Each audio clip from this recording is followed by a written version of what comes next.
Hello everyone, Eric Hall with The Blaze of Glory. Well, at long last I've finished reading the book Too Far to Walk. So I'm going to go through my synopsis, analysis, and summary of this book. The Fenn books get progressively worse. There's only 3 useful things in the book Too Far to Walk, as far as the treasure hunt is concerned. The map, the preface, and the unintended clue. Everything else in this book, well, about 90% of it, is all about Forrest Fenn's life. Now that's nice if you're in the business of studying Forrest Fenn, but it doesn't do us much good in hunting for a treasure chest. I thought about keeping this review really short because it's short on substance, but in the end I've actually taken quite a few notes for this summary report, so I'm going to go ahead and thunder through here what I consider to be the high points, although it's all about Forrest Fenn. In the front matter, page III, the credits page, we read that the book is published by the One Horse Land and Cattle Company. Forrest had no horse, no cattle, and no land, but he wanted them, so he named his publishing company just as if he had a cattle company. Page V, it's like we're reading the words of a wise sage. We see the words wise, treasures, and wise. Doesn't that sound like the words from our treasure poem? In page X, the image from the dust jacket is repeated here, and now we're told that the shadow, Forrest told us later that that shadow of the person was actually faked onto the picture after the picture was taken. And I've got a picture of my own. This summer I took a picture of my shadow while standing in some crystal clear water somewhere in the Yellowstone region. I was trying to imitate the picture here on page X and on the cover of the dust jacket. After that, page XII and the following page, we read the preface account of the Madison River in western Yellowstone. This is where Forrest tells us that now it is just too far to walk. So this story in the preface gives us the basis for the book title. Page 2. He had a house fire at age 2. And then there was another fire at the house on page 5. I bet Forrest Fenn can't get fire insurance anymore. Page 3. He was nicknamed Bubba. Well, I can attest that every family down south has a Bubba. I was one too. Page 5. Forrest refers to his what looked like rusty metal toys that he went back to get long after his family had sold the property in Temple, Texas. To have rusty metal toys, I think that tells us just how old Forrest is. On page 7, I noticed that Forrest Fenn pointed out that he was reduced to picking up trash. He was like the low person on the family totem pole. Later on page 48, he lamented that other kids were driven to the dance that he had to walk to. I thought those images of poverty were important, considering that later on in life, Forrest would have more wealth than any of those other people. And even, I noted here, refer to page 119 on The Thrill of the Chase, where his parents compare wealth. Back to Too Far to Walk. On page 9, his dad, Marvin, wore this gaudy fishing hat. And then later, Forrest tells us he was not intimidated by the feminist's hat. On page 10 to 13, Forrest tells stories about switchings, being spanked. Now, for me, when I was still a tiny little detective, relatives that I knew still used switches from certain trees. They had their favorites. It was a thing for the older generation. Now, Forrest asks, should we bring spankings back to schools? Well, I would say yes. In my past visits to what used to be our juvenile prison facilities here, we had young offenders who knew that they could sucker punch you in the back of the head when you weren't looking, and they could get away with it because they knew you couldn't spank them and you couldn't hit them. And then, of course, they go out on the streets in public and they forget that people can defend themselves and knock the thunder out of these kids. Forget the spanking. They put them in the hospital. So yes, they need to have a certain fear of punishment. But that's a side sermon. Kids don't have a fear of good old-fashioned ass whoopings. Pages 15 to 17, we read another story of Forrest and the Madison River, this time talking about close encounters with buffalo. On page 18, he says if he had the money, he would pay to take a shower at the railroad station depot, which was a mile from his house. I didn't know how close his house was when they were in West Yellowstone, but apparently it was a mile. Page 21, he didn't just take baths in the Firehole River or at Old Faithful. He hated bathing naked in a house full of people. Well, I guess so. Page 21, he was okay laying stark naked in the grass along the Firehole River near his secret bathing spot. Now, if you do that today out there, you're going to have a bigger audience than what he would have had in the military barracks.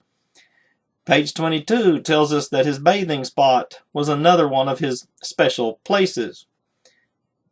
He also muses about the Firehole River. He says that surely God underestimated his ability when he created the Firehole River.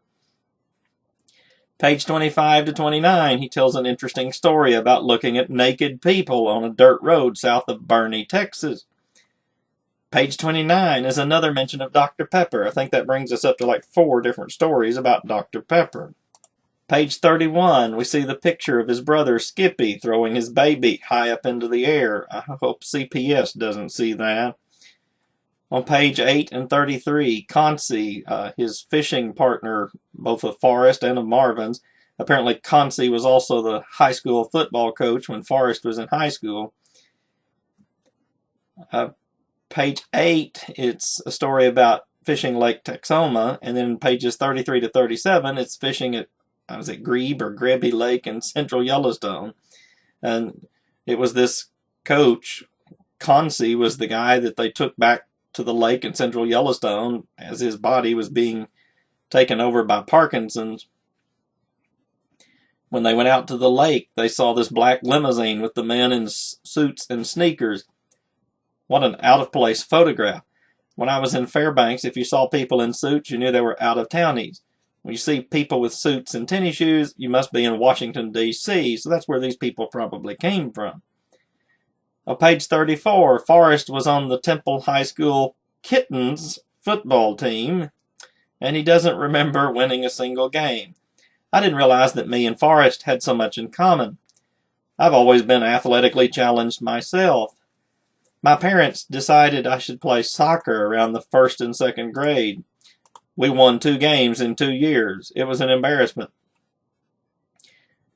On page 42, we have the story of the milk delivery. Now, I'm old enough to remember not locking the doors to the house at night, but we didn't have milkmen helping themselves to the icebox either. Nor did we leave cookies out for the delivery burglars. The only place I know where people still leave their houses open for visitors to wander in and out all hours of the night is in Morgan City, Louisiana. They still do that. Strange people. Page 48, Forrest laments not spending more time with his mother. He's hardly the first person to ever feel that way. On page 50, at age 15, Forrest boards a train for a cross-country trip from West Yellowstone to Atlanta to see a friend. And he had to ride standing up because the train was full of returning soldiers coming back from World War II. And then he gets there with no money. Now, who would let their kids do this? I'm still troubled by how Forrest Fenn did all of the things he claims to have done during the summers, when he spent only the summers in the Yellowstone area. And I'm sure when he was, 4, 5, 6 years old, he wasn't doing any of these things. He seems to have had a lot of accomplishments in what would have only been a few summers of mature age. Page 52 and 53, his wife-to-be, Peggy, who called his car the Bullet because she said it was shot. Apparently this was an insult, so Forrest punished her by making her ride sitting on a cushion because, after all, his beautiful 35 Plymouth Tudor didn't have a passenger seat. Page 54 and 55, Forrest and Donnie apparently have a brief gig way over in Sun Valley, Idaho, and then Forrest is off to the Air Force. On page 58, he's in the Air Force. He's graduated from radar mechanic school, and he supposedly had an aptitude for electronics, but admits he has no idea what he's doing. He says that after his marriage and becoming a second lieutenant, his life went downhill. Now, I don't think that's true. I think he's exaggerating. Yes, he went off to war, but his life was fairly prosperous after that compared to his childhood years.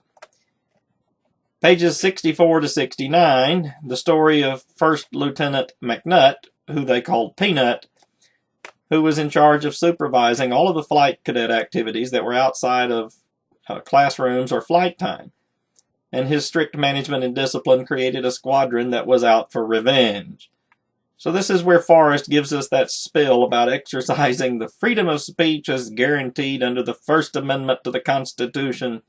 And at 2-minute intervals, 10 people on their cadet squadron, the night before graduation, at 2-minute intervals, they took turns having a tinkle in Mr. Pinocchle's gas tank. Now, Forrest said the next day at the graduation ceremony that this guy looked rusty. He says they did the wrong thing for the right reason. And to think this man, Forrest Fenn, just 2 pages later was signing out for an atomic bomb. On page 75, something stood out to me. The background image on that page is like an original manuscript from pages 59 and 60 of the Thrill of the Chase book. And I say original because the text is unbroken.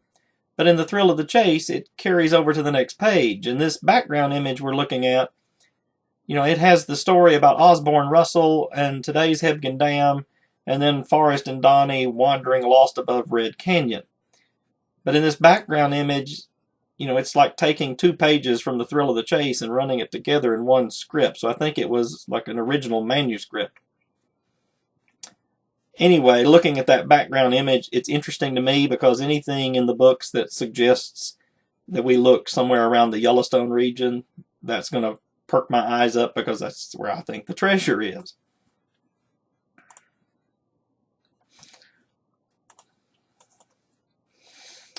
On page 78, when he was allowed to lead a squadron of fighter planes, along with the admired fighter pilot Robin Olds, who was acting as Forrest's wingman, rather than Mr. Olds being the flight leader. Forrest said that this opportunity to lead the squadron was a religious experience. Now that phrase caught my attention, because back in the Thrill of the Chase on page 119, his poor parents considered it a religious experience to symbolically burn their 20-year mortgage on their house. Throughout this book, we have a lot of war stories. Chapters 17, 18, 25, and 48, they're all some sort of war story or military story. Now I realize that battle-tested soldiers often have many of these stories to tell, and they're seldom cheerful. It's just a part of their history, or in the case of Forrest Fenn, it's part of his memoirs. But I have great doubt that it helps us on the treasure hunt. Pages 84 to 88, Forrest tells us of an encounter he had not been prepared for. This was when they had the POW with homemade sandals that were made out of tire tread. He felt proud to trade a decent pair of shoes for this guy in exchange for taking his worn-out sandals, which he could then legitimately keep as a souvenir of a war that Forrest calls the memory of a lost cause. Pages 90 to 93 is about the Dude Motel. Now, I've been by the Dude Motel. I didn't stay there, but I've taken several pictures in the last 2 summers that I've gone through the Yellowstone region. In 1962, I believe it was, Forrest, Skippy, and Donnie built this motel, and I think the main building is the only thing that's largely unchanged from 1962. That surrounding 1-story building is now 2 stories as well. They intentionally priced their 16 rooms to be the most expensive. I guess that was to trick the tourist into believing it was the best hotel. And it must have worked, since Governor Ronald Reagan stayed there. And when Reagan locked himself out of the infamous room number 4, he crawled through the bathroom window to get back into the room. So when Forrest was writing this book, he insisted that the sketch artist show Reagan bent over, sticking out of the window with his butt sticking up in the air. Also, that cowboy sign that Forrest wanted in front of the hotel, it's still there. On page 93, Forrest acknowledges making subsequent return trips to West Yellowstone. This is important for those who are hung up on the claim that Forrest hadn't been to West Yellowstone when 1950. And apparently when he had made that statement, he merely meant that he had not lived there since 1950. Page 101. In Arizona in the 1960s, Forrest was paid $50 each for each mountain lion he killed. And on the next page, he mentioned after having cancer, he promised never to kill again and had regretted killing that mountain lion. Now, I've never been partial to hunting myself, and without naming names, I've known of some combat veterans who lost all interest or appeal in hunting after being involved in hunting people. And I think Fenn, he mentions that he got this feeling towards animals after his near-death experience with cancer, rather than an experience in combat. Page 107 to 109 is one of the stories of Forrest being shot down and rescued in Vietnam. Page 111 to 113, Skippy gave Forrest a radio that required no battery. And the first thing that he heard over it was a program by Fran Warren. Years later, he saw her singing in Las Vegas. While he was there, Forrest said the bartender was displeased that Forrest was only drinking Cokes. Well, sure, the bartender wasn't going to make much money that way. Again, I see me and Forrest having a few things in common. He says he doesn't drink, and he was drinking Coke sitting at the bar. I come from a long line of drunks, but somehow that part never took with me. I cannot stand the taste of alcohol. So I'll sit at the bar with all of the regulars, but I drink a Dr. Pepper with my supper. And again, this thing about Dr. Pepper, I think Forrest has mentioned something like 4 stories about Dr. Peppers. But I digress. In chapter 24, Forrest muses about Douglas MacArthur. And I know in my time as a whistleblower fighting government crime, I've often quoted MacArthur where he says, "In matters of war, there is no substitute for victory." Page 115, he says that in MacArthur's speeches, every noun deserved its own pedestal. Now wait a minute. Weren't we told to pay special attention to the nouns in the treasure poem? MacArthur was one of the 9 5-star generals that we've ever had. And you can see that on his pedestal that's sketched in on page 121. I thought that number's interesting because we're looking for 9 clues in the Fenn poem. Pages 120 and 21, Forrest reminisces about his visit to MacArthur's widow, seeing his 50 ribbons and medals. And he tells the story about how the general paced the floor and wore out the carpet. On pages 126 to 131, we read about his story out in Meeteetse. Now, Meeteetse, I've been through there twice. It's on the way to the road to the Kerwin mine. Forrest mentions the people who found the artifacts out at the Pitchfork Ranch. Pitchfork Ranch is a few miles just to the northwest of that road from Meeteetse to the Kerwin mine. During this encounter in Meeteetse, Forrest collected 123 small brass tacks from the bed of the pickup. On page 134, we read a story of a herd of women fighting over Mrs. Rockefeller's designer shoes.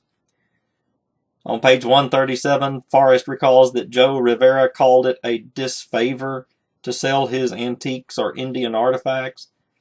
Rivera said that when you buy something from me, I spend the money and I have nothing left to show for it.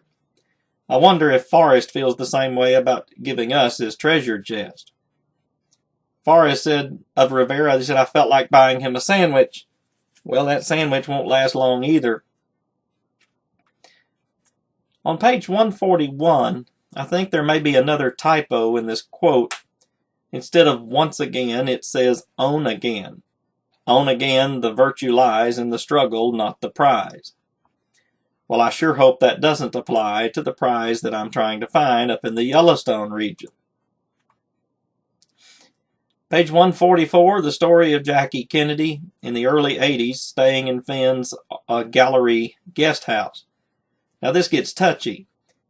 The story records that Jackie is barefoot, clothed only in a towel and a bathrobe, walking into Fenn's office. Ooh, now think of the scandal if that were to happen today. On page 147, Jackie left a $50 tip on the pillow for the cleaning lady. Something that Forrest said that neither movie stars or politicians had ever done who had stayed in his guest house. Page 149. We're told the housekeeper still worked there at the time of Too Far to Walk being published. Somebody should find the housekeeper. Maybe she has insights on this missing bronze chest. On page 157, we were told back in the front matter that the treasure is where you find it. On page 157, we're told that art is where you find it.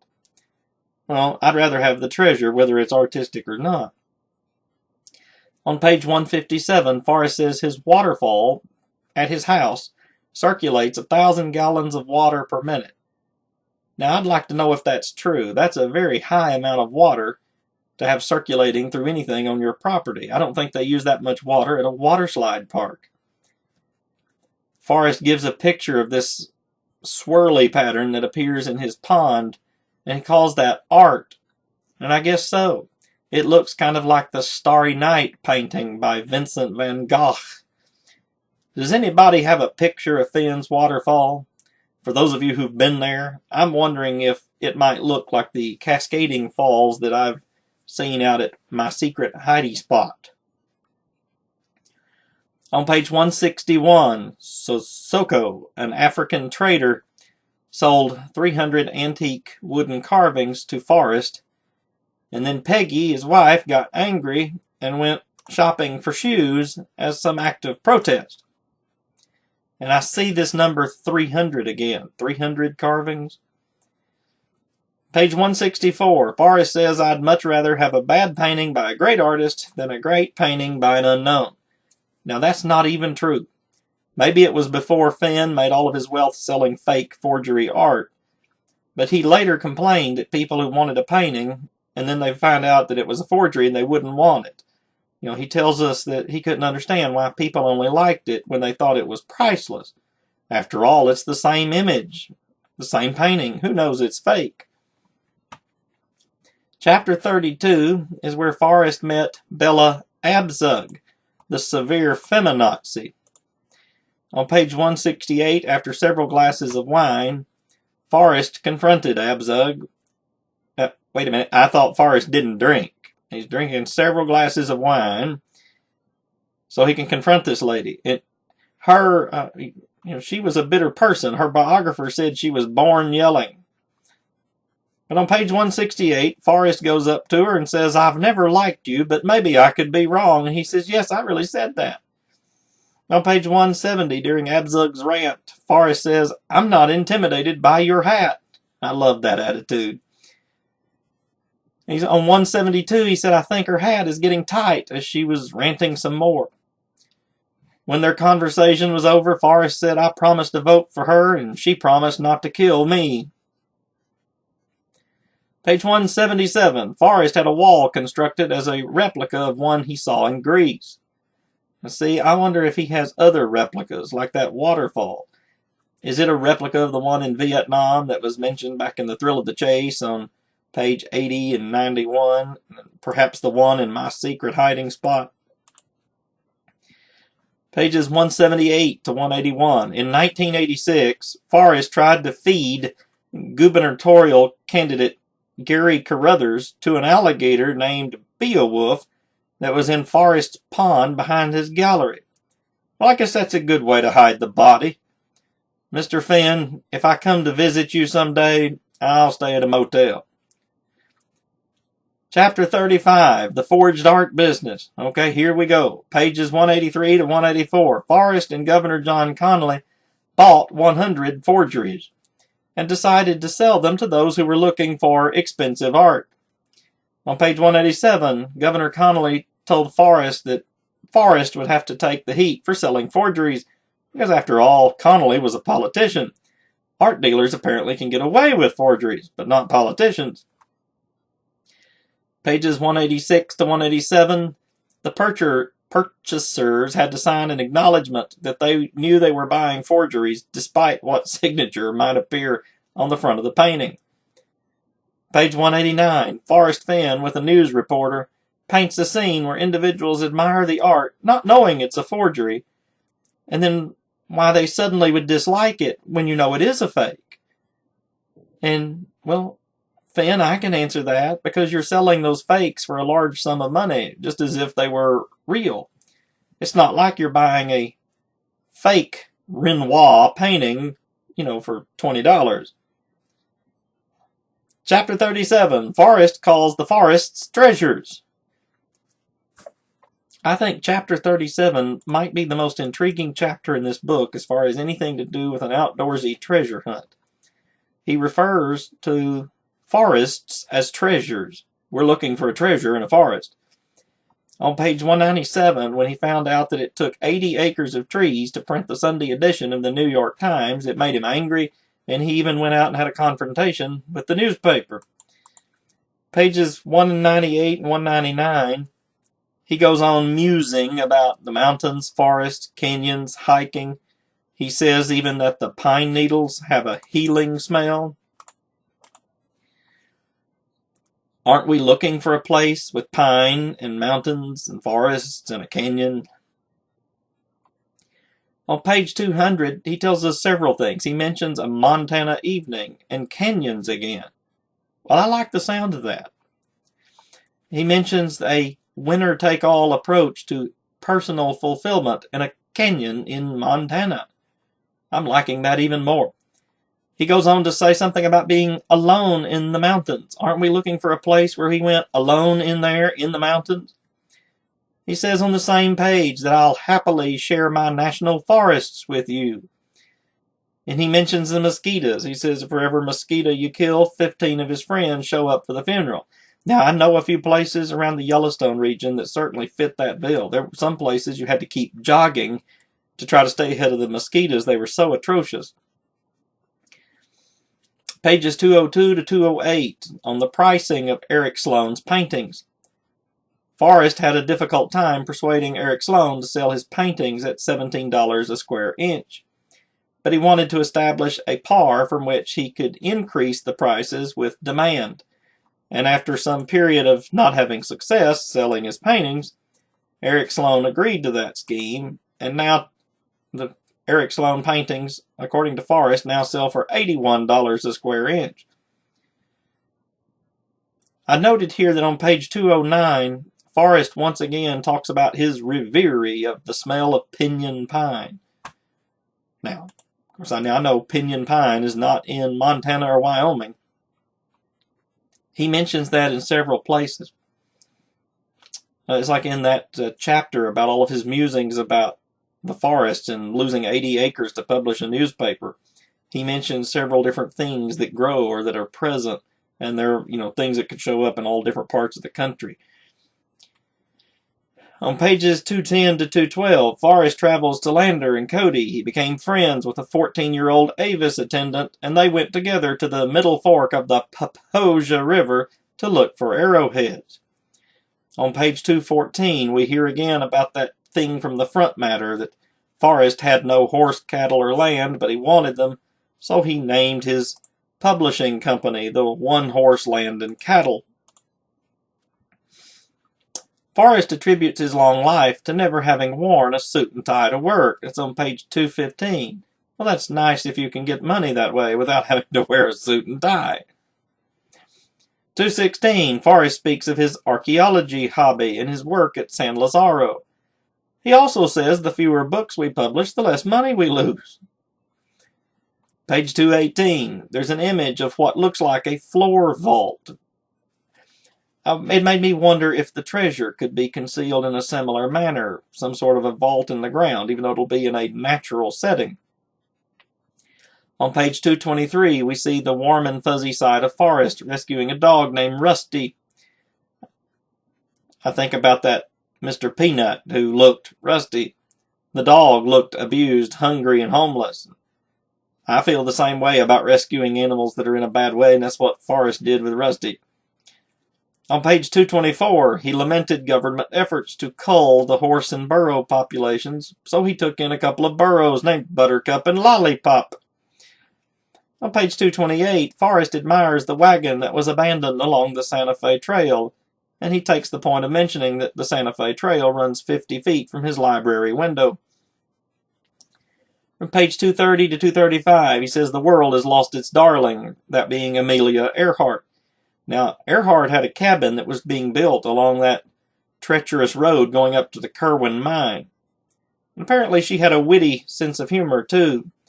On page 232, it says here that, she says there are three things that are the most worthless to a pilot. The altitude above you, the runway behind you, and the fuel that you forgot and left in the truck back on the ground. I knew someone who forgot to put fuel in his plane once. He landed in a field next to Woodside Cemetery in my hometown of Grand Saline, Texas. I asked him years later how close he got to the cemetery. He said when he got out of the plane, he stood there with one hand on the prop and the other on the fence to the cemetery. This is why we have pilot checklists. Pages 236 to 241. This story is about the festivals honoring the traditions of mountain men and fur trappers. On page 241, Forrest loses a bet, and he's talking about this guy with the .50 caliber bullet. Pages 246 to 249, he muses about finding his first arrowhead, but more importantly, that his father was with him on the hunt. Now that's a sermon on social decay, which I will defer to later. Page 255, Forrest goes back to an earlier dream that he had to be like Errol Flynn, to be handsome and rich. His mother supposedly soothed him by telling him that being broke was sanitary. On page 256, Forrest recalls a teacher not knowing the difference between 2 square miles and 2 miles square. But Forrest, he knew, and he felt smart. He then laments how he was stagnant, and even today is stagnant in a world of technological advancement. He misses the pecking cadence of a real typewriter. Now I can relate to that too. I'm old enough. I learned to type on an IBM Selectric 3 typewriter. My mother's generation used a Royal typewriter. But I sure couldn't make it today with all of my typos. I could never get through a paper. Forrest goes on to complain that the genie in his laptop is diabolical for jerking his misspelled words into correction. Well, Forrest, the reason for that is that you make up words and you intentionally misspell them for some artistic value, and the genie doesn't like that. On page 259, he talks to the mirror, wishing he was 44. Uh-oh.